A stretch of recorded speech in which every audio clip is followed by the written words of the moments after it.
Deputy CM tweet करते हैं कि काशी झांकी है, मथुरा बाकी है। अरे यार, आप डिप्टी सीएम हैं, उत्तर प्रदेश को बेहतर कैसे बनाया जाए इसके बारे में ट्वीट करें। उत्तर प्रदेश के बच्चों को कैसे रोजगार दिया जाए इसके बारे में सोचेंगे। उत्तर प्रदेश के अंदर जो दिन प्रतिदिन अपराध बढ़ रही है, बलात्कार जैसी घटनाएं घट रही है, उसको कैसे रोका जाए इसके बारे में चर्चा करने की जरूरत है, ना कि मंदिर मस्जिद की चर्चा करने की जरूरत है। इससे क्या साबित करते हैं आप? उत्तर प्रदेश में चुनाव है, हर दिन देश के प्रधानमंत्री पहुंच रहे हैं यूपी, कभी गोरखपुर, कभी इलाहाबाद। आज इलाहाबाद गए हैं प्रधानमंत्री जी। और क्या, जहां चुनाव आएगा वहीं विकास होगा और जहां चुनाव नहीं रहेगा वहां विकास नहीं होगा?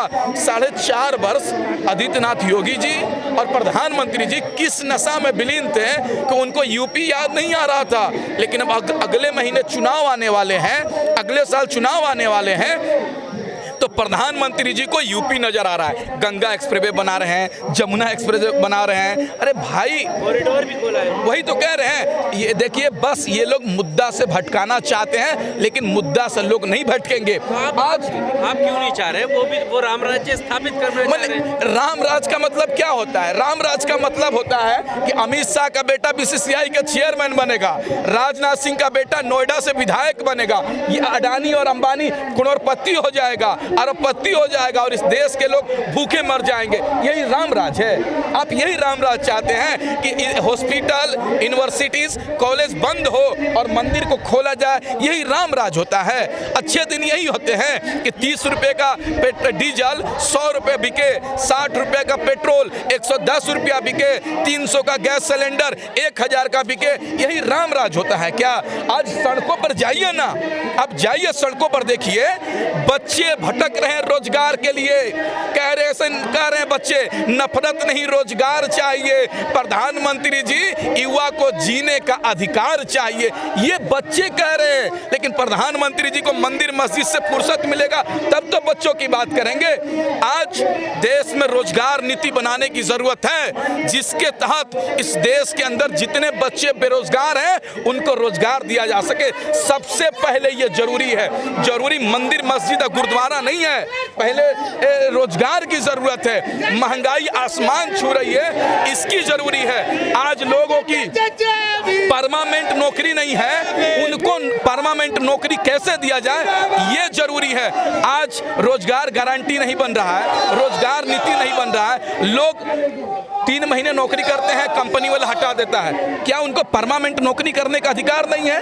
क्या विधायकों को जो पेंशन मिल सकता है, सांसदों को पेंशन मिल सकता है, तो जो इंसान सरकारी नौकरी करता है, प्राइवेट नौकरी करता है, 60 वर्ष तक पूरी जिंदगी कंपनी को दे देता है, क्या उनको पेंशन मिलने का अधिकार नहीं है?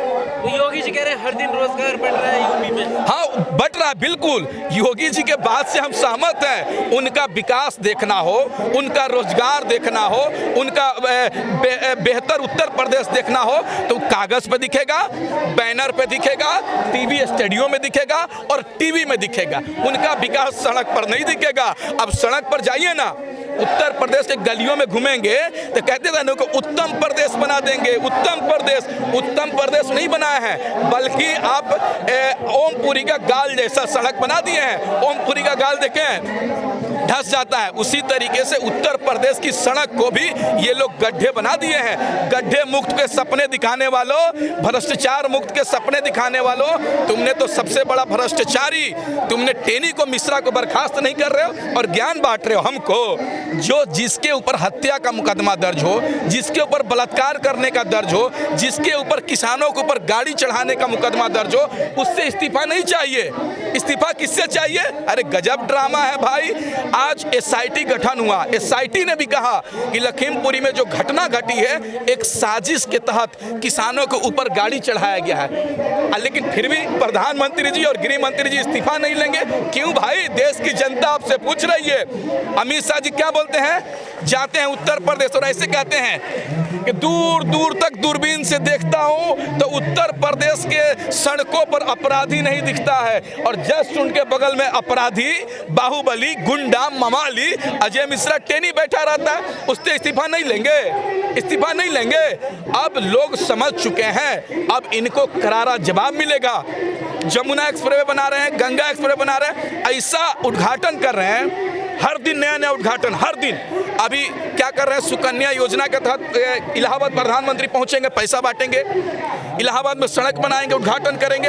हर चीज चुनाव के समय उद्घाटन होता है, और 5 साल कहां चले जाएंगे पता नहीं चलेगा। पिछले साल बिहार में चुनाव था, प्रधानमंत्री जी कहते थे बिहार को विशेष राज्य का दर्जा देंगे, विशेष पैकेज देंगे, बिहार को सुंदर बना देंगे, लेकिन चुनाव खत्म हो गया तो बिहार भी भूल गए।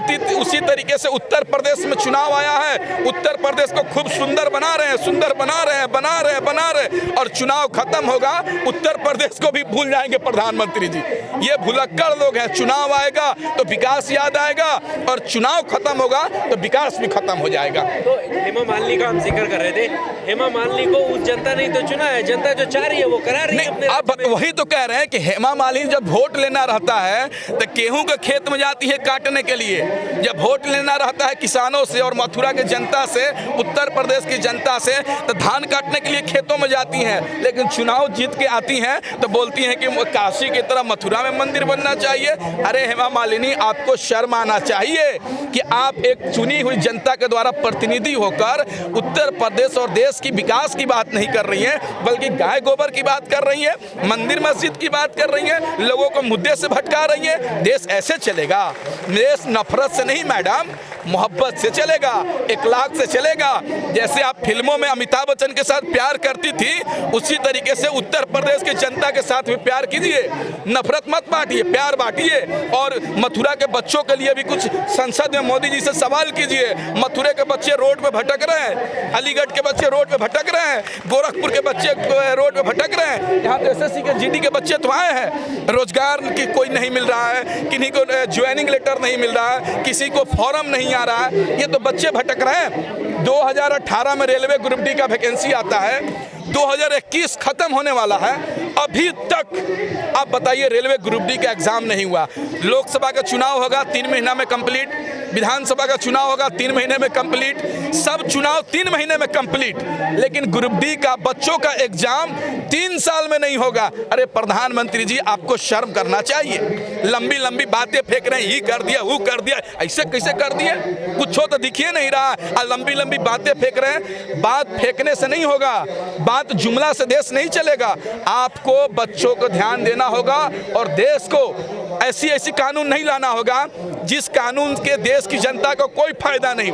एनआरसी लाएंगे, देश की अल्पसंख्यक लोग 1 साल धरना देंगे। कृषि कानून लाएंगे, किसान 1 साल धरना देगा। SC ST कानून का संशोधन करेंगे, आरक्षण खत्म करेंगे। अरे भाई, इन कानूनों से क्या मतलब है देश की जनता को? इससे फायदा नहीं है। तुम लाओ जो कानून लाना चाहते हो, देश की आम जनता के फायदे में हो। देश के बच्चे को रोजगार कैसे मिले, रोजगार की गारंटी कैसे मिले, इसके बारे में कानून लाओ। महंगाई आसमान छू रही है, कैसे देश की जनता को न्यूनतम कम से कम दामों में अनाज मिल जाए, चावल मिल जाए, दाल मिल जाए, गैस मिल जाए, इस पे कानून बनाओ ना। हमारी बहन बेटियों के साथ दिन दहाड़े बलात्कार किया जा रहा है, उस पर कानून बनाओ। कानून तो बनाते नहीं हो। दिल्ली कैंट में हमारी बहन के साथ बलात्कार हो गया, क्या हुआ? बलात्कार रुका? संगम विहार दिल्ली में, उन्नाव में, हाथरस में कांड हो गया, क्या हो गया? कहाँ प्रधानमंत्री जी है बेटी बचाओ बेटी पढ़ाओ का नारा देने वाले? कहाँ हैं आप लोग? कहाँ विकास करेंगे, सबका साथ सबका विकास, नफरत नहीं, फलाना ढिमका? खाली जुमला दे सकते हैं ये लोग, और कुछ नहीं दे सकते हैं। अब लोग जाग चुके हैं, अब इनसे सवाल किया जाएगा, मुट्ठी बांध के इनकलाब किया जाएगा, और इस सरकार को उखाड़ फेंक दिया जाएगा, और वैसी सरकार लाई जाएगी जिसमें आम जनता का विकास हो, अडानी और अंबानी का विकास नहीं हो, हेमा मालिनी का विकास नहीं हो, कंगना रनावत का विकास नहीं हो, ये 2.25 आंख वाले रामदेव बुआ का विकास नहीं हो। इस देश के जनता का विकास हो, वैसी सरकार चाहिए हमको। हमें बहुजनों की सरकार चाहिए, जिसमें देश की गरीबों की बात हो, अमीरों की बात ना हो।